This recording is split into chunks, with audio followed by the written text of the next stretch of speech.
good morning, and welcome back to A.M.C. Responds, which stands for A Mother's Cry. There are so many things going on today that I could respond to, and I will. But right now, I want to focus on the story that is in the news about the beating and murder of Tyre Nichols in Memphis, Tennessee. I look at, every time I look at the picture of his mother at the news conference, my heart breaks because once again we have another mother who is suffering the incomparable loss of a child at the hands of those who claim to be committed to serving us. Um, and this story to me and some other people that I've conversed with about it is even more egregious because all five of these police officers were African American. The reason that makes it worse for me is because there's so many pieces to this that we do not even have time to delve into. But one being that police brutality, excessive force, I call them bullies with badges, is a worldwide problem. But here in America, it has always been an issue. It's just come to light more in the last few years because, of videotaping and so forth and so on. But there's always been an issue with people who put on this uniform and they make this so-called pledge, and they feel that they gives them a level of superiority over everybody else. There's a certain level of immunity where they can do pretty much whatever they want to um, and get away with it. All they have to say is that you resisted or um, that they felt their lives were threatened. Well, what about the person that you're beating up and tasing? They feel like their life is threatened. There's been some discussion about the fact that Tyre Nichols ran away from the cops. Well, I would have too. Uh, Being a black citizen in this country, which citizenship is a whole nother topic we'll discuss at another time. Um, when you see these people in these blue uniforms, there's a certain level of fear and anxiety that automatically comes to you. And then if you're a black male, it is increased um, magnificently. So I wasn't there, you weren't there. We don't know what was going through his mind. But for whatever reason, he felt like he needed to run. That alone does not mean that he should have ended up dead.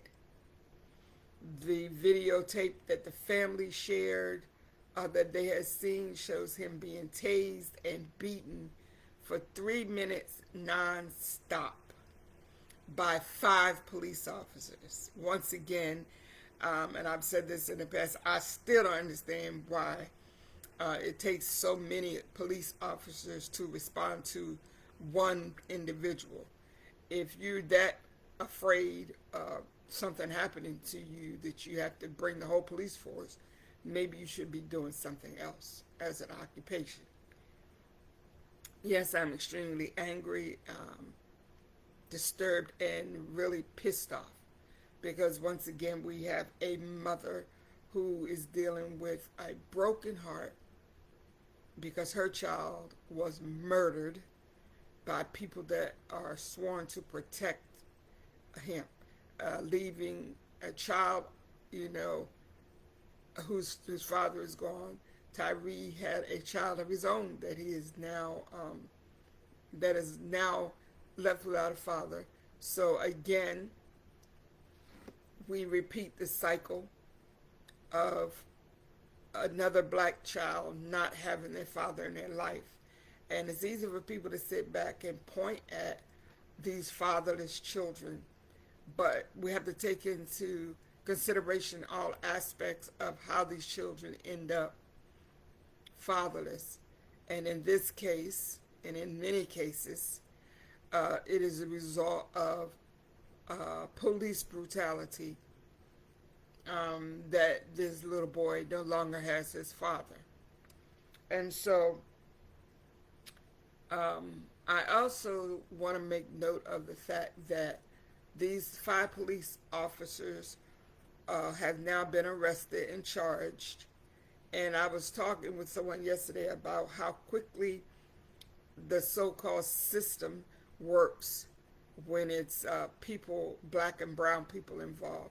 Because how many cases have you heard about where a white officer was accused of hurting or murdering a citizen, a black person, and it took months and months and months for the investigation while they sat at home getting paid to watch TV all day. And then when they finally were indicted, it didn't, the process is not the same. And it's a sad thing that these black men did not understand that just because you have on that blue uniform, you still are going to be treated the same way as the rest of us with the brown skin. And so here you sit, in jail, arrested for doing what you thought that because you had on a blue uniform that you could get away with because so many of your other colleagues have gotten away with it. I don't know what it's going to take for some of us to recognize the fact that there are 2 separate rules that govern this country. And I don't care what uniform you have on, you will not be treated the same. So again, my heart goes out to this mother. I'm praying for her. Her name is Rovon Wells, if you want to add her to your prayers as well, and the entire family. I think it's a very painful situation.